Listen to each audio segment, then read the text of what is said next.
Olá! Após 6 dias de greve, os ônibus voltaram a circular nos horários de pico. E de acordo com os grevistas, os passageiros não terão que pagar a passagem. Comerciantes e passageiros reclamam da falta de transporte. Estação mede qualidade do ar. Com a chegada do inverno e a falta de chuvas, a poluição fica mais perceptível. Grafite vira tema de aula e atrai público variado.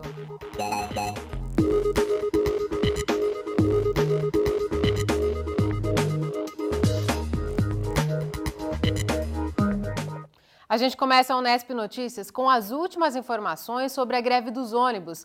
Em uma nova decisão do Tribunal Regional do Trabalho, a greve foi considerada legítima, mas o TRT determinou que os ônibus circulem nos horários de pico. Já os grevistas decidiram liberar as catracas. Tássio De Lucas tem as informações.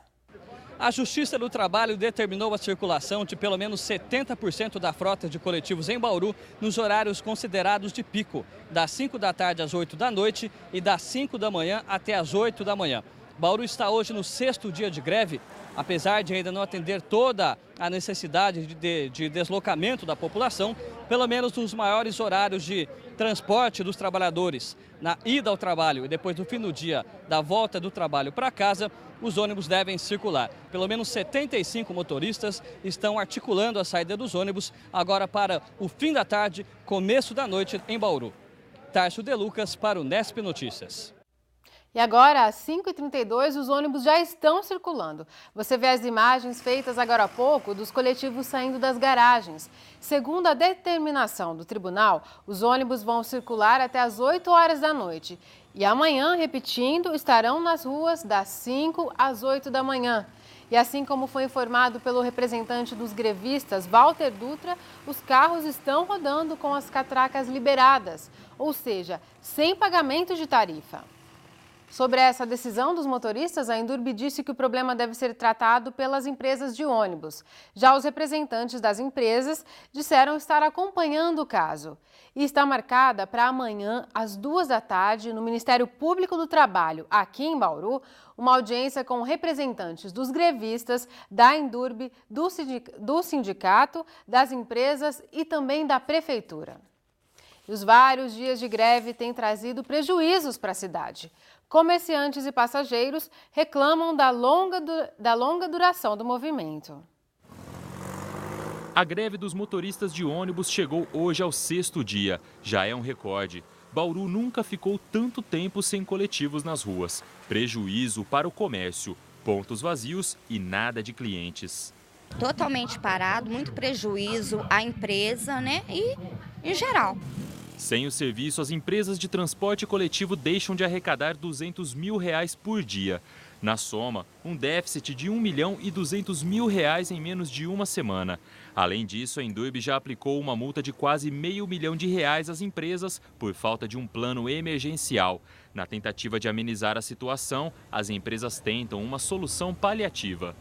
De acordo com a assessoria de imprensa das empresas de ônibus de Bauru, pelo menos 40 motoristas de outras empresas de fora da cidade já estariam aqui para assumir parcialmente a circulação dos coletivos. Assim, eles conseguiriam operar algumas das 69 linhas que rodam na cidade. Por lei, os grevistas têm que manter pelo menos 30% do efetivo durante a paralisação, o que corresponde a 45 funcionários por turno. As empresas alegam que apenas no primeiro dia de greve esse contingente estava disponível, mas que os carros não circularam por falta de segurança. Enquanto a queda de braço entre grevistas e empresários não termina, os usuários é que são os mais prejudicados. Nas ruas, a população busca alternativas para ir de casa ao trabalho. Eu uso geralmente ônibus. Estou usando o carro porque não está tendo condições, não tem ônibus para poder se locomover. O ônibus, como eu já ganho vale transporte, fica mais barato. Agora, tendo que usar o carro, está dando um pouco mais de gasto. Já fez as contas, dá quanto a mais de gasto? Ainda não fiz as contas, mas geralmente fica bem mais caro, né? Mas já teve que encher o tanque já? Já tive que encher já. Quem não tem carro tem que se virar a pé ou de mototáxi. E tem gente reclamando do abuso. Vai pegar uma mototáxi, eles pediram para mim ali, ó, me dá R$25. Aí, meu Deus, eu vou trabalhar só para pagar mototáxi? Os mototaxistas negam os altos preços e dizem que o movimento não teve aumento significativo. Para mim tá fraco. Tá É que aqui é mais lá para cima, né? Aqui tá meio fraquinho. E o preço da corrida? Tá normal. Aqui tá normal. Deu uma aumentada, mas não muito. Acho que o pessoal está explorando um pouco, aí está assustando o pessoal. Acho que eles estão preferindo de a pé ou de carona. A outra parada que teve anterior foi melhor, sim. Aumentou mais, mas acho que esse negócio de pessoal explorar acabou reduzindo um pouco. Aumentou uns 20% do normal só. Com chuva e sem ônibus, Bauru teve trânsito mais intenso hoje pela manhã. A medida para evitar lentidão foi colocar todos os 34 agentes da Endurbe nas ruas. Aumentou demais o número de veículos na via e nós estamos trabalhando com os agentes de trânsito nessa parte de orientação do trânsito nos locais onde a fluidez vem sendo prejudicada. Qual que é a orientação para os agentes? O que eles devem fazer? Tá monitorando e, se necessário, intervir no trânsito. A Endurbe informou que não recebeu nenhuma reclamação formal de abuso no preço dos mototáxis e que isso deve ser feito pelo e-mail endurbe@endurbe.com.br ou pessoalmente na sede da empresa. O usuário tem que informar a placa do mototáxi e o valor cobrado. A gente faz um rápido intervalo e no próximo bloco vamos falar da qualidade do ar em Bauru. E ainda hoje, vamos mostrar uma oficina que ensina a fazer grafite. Voltamos já.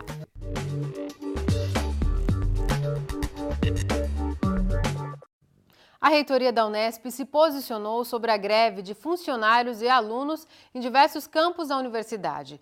Depois de uma reunião com o sindicato dos professores, dos funcionários e representantes dos discentes, foi definida a criação de 2 comissões. Uma para a reestruturação do plano de carreira dos funcionários e outra sobre permanência estudantil. A reitoria afirma que não haverá corte no salário dos grevistas. E também esclarece que não são verdadeiras as notícias sobre a criação de um curso de medicina aqui em Bauru. A reitoria diz ainda que respeita o direito de greve, mas aguarda a suspensão do movimento para iniciar as negociações com os manifestantes. A gente fala agora sobre o tempo. Quem tem problemas respiratórios sofre nesta época do ano. E com a poluição, o problema aumenta. Aqui em Bauru, uma estação da CETESB, que é a Companhia Ambiental do Estado, monitora 24 horas por dia a qualidade do ar que respiramos. No alto do container, o técnico troca vários equipamentos, substitui peças e limpa os instrumentos. Essa estação da CETESB em Bauru analisa como está o ar que respiramos. Existem outras 50 como essa no estado, 26 na capital e 24 no interior e litoral. Este equipamento aqui é um separador de partículas e é instalado lá no alto da estação. Essa peça filtra as partículas maiores e só as menores passam. Ele funciona mais ou menos como o nariz humano. O sistema respiratório retém parte do material e só as partículas menores, justamente as poluentes, é que chegam aos pulmões. Muito resumidamente, a gente puxa um grande volume de ar para dentro da estação, os equipamentos amostram uma pequena quantidade desse ar, fazem a análise da qualidade do ar, transforma esse resultado num sinal elétrico, tem um computador na estação que armazena esse sinal elétrico e transmite para mim de hora em hora para a central da CETESB que fica lá em São Paulo, na sede em Alto de Pinheiros. A estação de Bauru faz 3 medições de poluentes. Aponta a quantidade de partículas suspensas na atmosfera e os níveis de ozônio e de óxidos de nitrogênio. A emissão de óxido de nitrogênio está mais relacionada a queimas em geral, né? Então, movimentação de veículos a diesel, geradores, um ou outro processo industrial pode eventualmente gerar uma quantidade de óxido de nitrogênio maior. Aí. Os resultados podem ser conferidos no site da CETESB, que disponibiliza em tempo real as condições da capital e da região metropolitana e também do interior e do litoral. Ficar de olho na qualidade do ar é importante principalmente nesta época do ano. Com a chegada do inverno e a falta de chuvas, a poluição fica mais perceptível. A frota de veículos, que cresce todos os anos, é um dos principais fatores que contribuem para a poluição. A atividade industrial também piora a qualidade do ar. Com tanto material suspenso na atmosfera, mais pessoas ficam suscetíveis aos problemas respiratórios. Com a chegada do inverno, a gente tem queda de temperatura. Aqui na região em si, a gente tem queda da umidade também do ar. Isso faz com que a gente tenha mais gasto, vamos dizer assim, de energia do corpo para conseguir que o ar entre nos pulmões de uma maneira adequada, que ele esteja aquecido e esteja umidificado. Com isso, você pode ter um desgaste maior também da mucosa, que é o que reveste o nariz por dentro, né, até a garganta, até chegar nos pulmões. E você pode ter micro-rachaduras que facilitam a entrada de bactérias e vírus e causam doenças. O jeito é ficar de olho se o ar está com uma qualidade boa e se prevenir durante as épocas de estiagem. Nessa época, normalmente a gente diminui a ingestão de líquidos, então tem que tomar muito cuidado para se manter hidratado, principalmente crianças e idosos, que são os que desidratam com mais facilidade. A outra coisa é que a gente tende a comer alimentos mais gordurosos, mais pesados, então também não esquecer de comer muitas frutas, legumes, verduras, né, para facilitar também a digestão. E tentar umidificar o ar que você respira, principalmente durante a noite, que é o período que a gente fica mais exposto à baixa umidade. Como você viu aí na reportagem, no site da CETESB é possível conferir como estão as condições do ar, tanto aqui em Bauru quanto em todo o estado. Veja agora a previsão do tempo. Uma frente fria se desloca pelo estado de São Paulo nesta quarta-feira. Por isso, chove em todas as regiões e o tempo deve permanecer instável até amanhã. Na sexta, a previsão é de que o sol volte. Bauru segue a tendência do estado de tempo instável com chuvas, hoje e amanhã. Agora, a umidade do ar é bem alta, está em 95%. Hoje, a temperatura não passou dos 18 graus. Amanhã pode chegar a 22 aqui em Bauru e em Piratininga. Em Agudos, os termômetros não devem passar dos 21 graus. Na sequência, nosso assunto é o grafite. Nosso estúdio, o professor Sidney Tamay fala sobre o assunto.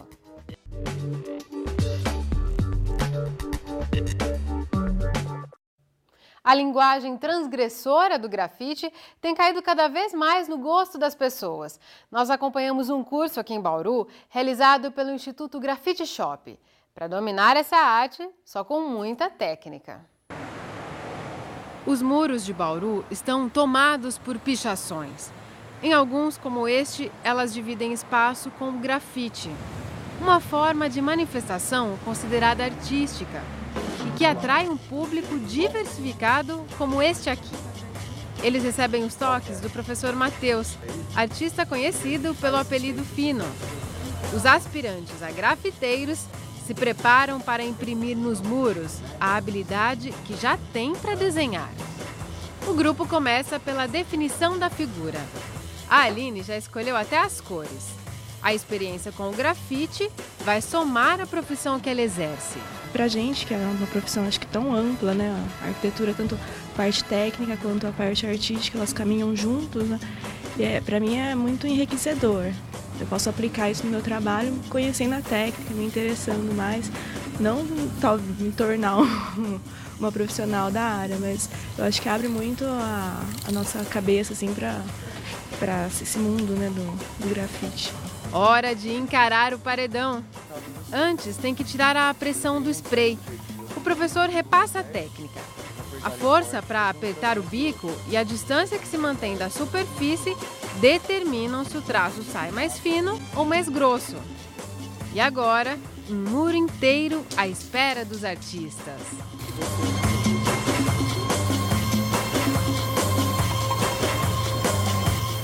É mais difícil que riscar no papel. A primeira vez é complicado, mas eu estou aprendendo bastante. Mas é difícil acertar, ter um controle do desenho. Por que desse interesse por grafite? Eu sempre achei uma arte muito dinâmica, urbana, assim. Eu acho que a expressão da cidade eu acho muito interessante. Tive vontade de aprender a fazer.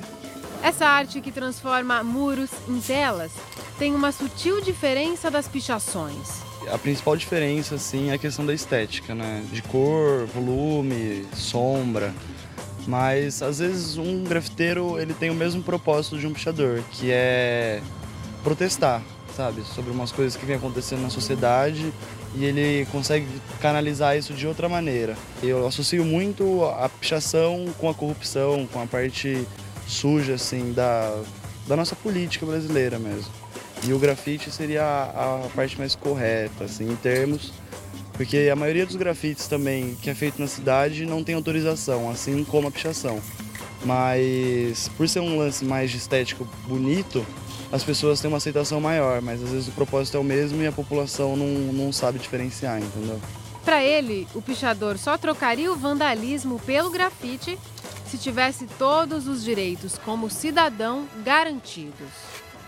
Já esses futuros artistas de rua só se preocupam agora em aperfeiçoar a técnica. Aos poucos, vai ficando nítido o desenho de cada um.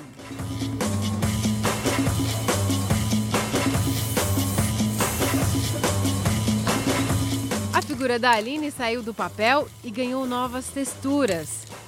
O polvo do Gustavo, de tão grande, acabou com o spray lilás. O que você achou mais difícil de tirar o desenho do papel e passar para a parede? Ah, tudo, né? Muito duro, spray e totalmente diferente, né? Eu que nunca tinha feito na parede. Você pretende continuar treinando? Ah, eu acho que sim, bem legal ficar fazendo a parede, sem as cores, tudo. Você vai arranjar uma parede para continuar grafitando? Ah, aí tomar umas broncas do meu pai lá em casa. É nada, só, sei lá, madeira, papelão, acho que em tudo dá para fazer, né? Com o tempo, o pessoal lá do curso ganha confiança e vem para as ruas. Essa obra aqui, por exemplo, foi feita pelo professor deles, o Matheus, junto com 3 outros artistas que vieram para Bauru especialmente para grafitar essa parede. O trabalho não está totalmente acabado, mas já dá mostras da força que tem de transformar um viaduto comum em galeria de arte. E a gente continua a falar sobre grafite com o professor de artes da Unesp, Sidney Tamay. Professor, é um prazer recebê-lo aqui no Unesp Notícias. Prazer é meu. Professor, o fato de as pessoas até fazerem curso de grafite é um sintoma de que esse tipo de manifestação artística está sendo muito bem aceita pela sociedade, né? É uma linguagem, né? Portanto, tem meios de expressão, tem uma forma de produzir, tem características de linguagem, né? E você pode fazer arte ou não arte com isso, né? Então, E a cidade, na verdade, oferece condições para isso. No momento de, vamos dizer, de repressão, de pouca participação, uma cidade pouco permeável, é uma maneira de você se aproximar e tentar transformar a cidade. O grafite tem esse desejo, né, de transformar a cidade. E por isso é que é também ensinado. Tem gente que quer aprender a fazer grafite, grafitar. Quer dizer, se apropriar dessa linguagem. Dessa linguagem, né, para poder interferir na cidade. E o grafite, ele dialoga com outras manifestações artísticas também?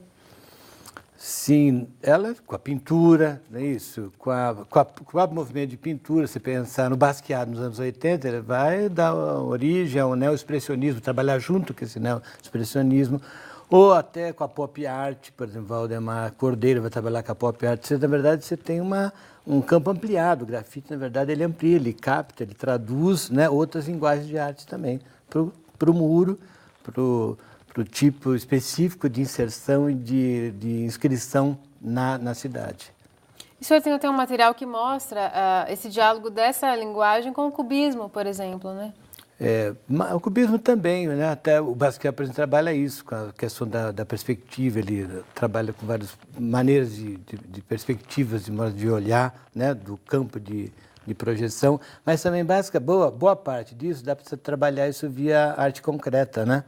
Se você pensar concreta, você vê vários que trabalham com essa linguagem, essa aproximação com a arte concreta, que trabalha a questão da geometria, né?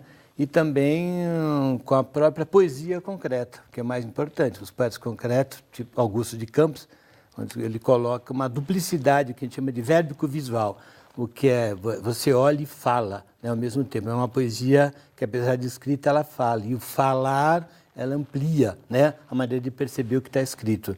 Então, eu acho que na verdade, não é uma arte isolada. Ela está acompanhando, de alguma forma, ela é permeável a essas novas outras manifestações de arte. Só que antes era considerada como arte. Se você pensar a poesia concreta, ela vem dos anos 50, do final dos 50. Né? E, de repente, essa grafia, que a gente chama de pichação, ela também poderia estar associada a isso, poderia ter esse repertório, poderia ampliar e discutir essa questão da cidade, né, como alteridade. Quer dizer, os outros também participam da cidade, não é você que faz uma inserção na cidade, mas tem os outros que podem ver aquilo que você está lendo também. E será que eles concordam ou não é outra questão, né? Então, conceitualmente, professor, o que diferencia o grafite da pichação? Eu acho que, historicamente, acho que não muita coisa, mas aqui um ganhou características de linguagem via quase uma pintura, que tem linhas, que tem cores, que tem profundidade, né? Que tem desenho. E o outro trabalhou mais essa pichação, a questão da grafia, como quase uma autoproclamação do sujeito na cidade, entendeu? Então, ela é grafia. Então, você tem uma linguagem toda, uma sintaxe de elementos. Como é que eu faço isso? Como é que eu torno isso uma linguagem própria? Minha, do meu grupo. Você gera características. Você tem até as tags, né? Que são alfabetos específicos para essa linguagem. É uma maneira de se constituir como alguém que tem uma linguagem própria e é capaz de intervir na cidade. Isso pode ser arte ou não, vai depender de como você trabalha isso. São elementos de linguagem, apenas isso. Mas não deixa de ser interessante, deixa de ser muito interessante na medida que isso é um desejo de se apropriar como cidadão, né, da cidade e se apropriar dos meios de produção, dos meios de linguagem, dos meios de educação, né, e dos meios culturais da cidade. É a partir desse campo ampliado do grafite ou da pichação, você ter outra resultante com mais qualidade, daí para frente. Professora, a gente tem um movimento aqui na cidade, porque a cidade está tomada por pichações e, como nós falamos agora há pouco, o grafite ele é aceitável como manifestação artística, a pichação já não. E movimentos que defendem que essas pessoas que fazem as pichações, elas poderiam passar por oficinas, serem capacitadas para que se tornem grafiteiros. O senhor acha que esse é o caminho, que essa discussão passa por aí? O professor do curso de grafite já acha que é uma questão social, que enquanto essas pessoas não tiverem acesso a garantias como cidadão, acesso à saúde, à educação, elas vão continuar pichando, que é uma forma de se manifestarem, né? Então, o Foucault tem uma frase interessante que é: na ausência de leis, vírgula, paredes. Então, só se põe paredes, porque lei que significa o quê? Significa reconhecer o outro, na medida que o outro é um ser semelhante a você. E se você não encontra isso, você, de alguma forma, a cidade é tão impermeável, você vai para as paredes. Essa é a questão que está em jogo. Então, uma ampla participação da sociedade, talvez seja o momento que isso se configure nacionalmente, né? Talvez levaria ao grafite ou à pichação para outros caminhos, né? Do reconhecimento, de canais de participação artísticas mesmo, né? Na cidade. Isso é uma possibilidade real que vejo aí para frente. E isso passaria pela escola? O que o senhor acha? Até passa pela escola também. Quer dizer, só porque está na escola não quer dizer que seja um grafite domesticado, uma linguagem domesticada. Não seja espontâneo, né? Não seja espontâneo, não tenha a ver com a nossa história, com a nossa cultura, uma inserção mais poderosa, discutindo o que é verdade, discutindo o que é sociedade, discutindo o que é linguagem de arte, né? Eu acho que é possível, sim. E só a repressão, no caso, na sua visão? Não, a repressão não vai ter sentido. Na verdade, se você tampa aqui, a tendência é aparecer de uma outra forma e talvez até mais violenta em outro lugar.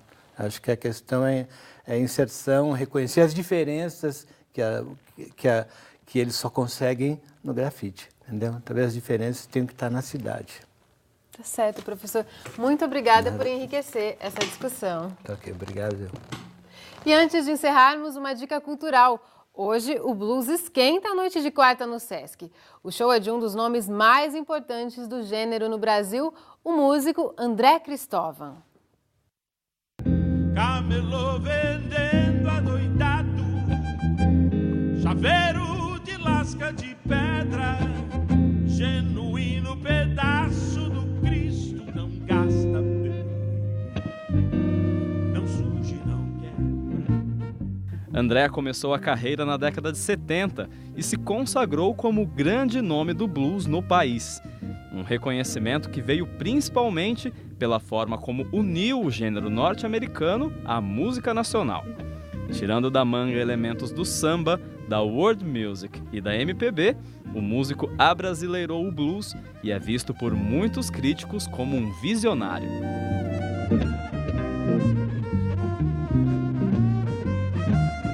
Camelô vendendo adoidado, chaveiro de lasca de pedra, genuíno pedaço do Cristo, não gasta bem, não surge, não quebra. O show com André Cristóvão Trio é daqui a pouco, às 9 da noite, no Sesc. O endereço é a Avenida Aureliano Cardia, número 671. A entrada é de graça. O Nesp Notícias fica por aqui. Amanhã, às 5h30, a gente volta. Tchau! Mas tudo não passava de um engodo, um truque de um mágico de Alemar, que com um leve estalar dos seus dedos fez o Cristo retornar ao seu lugar.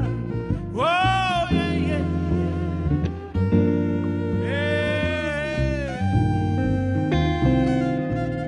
Se o Cristo descesse do morro, trazendo consigo a salvação, seria preso tal punhista barato, jogado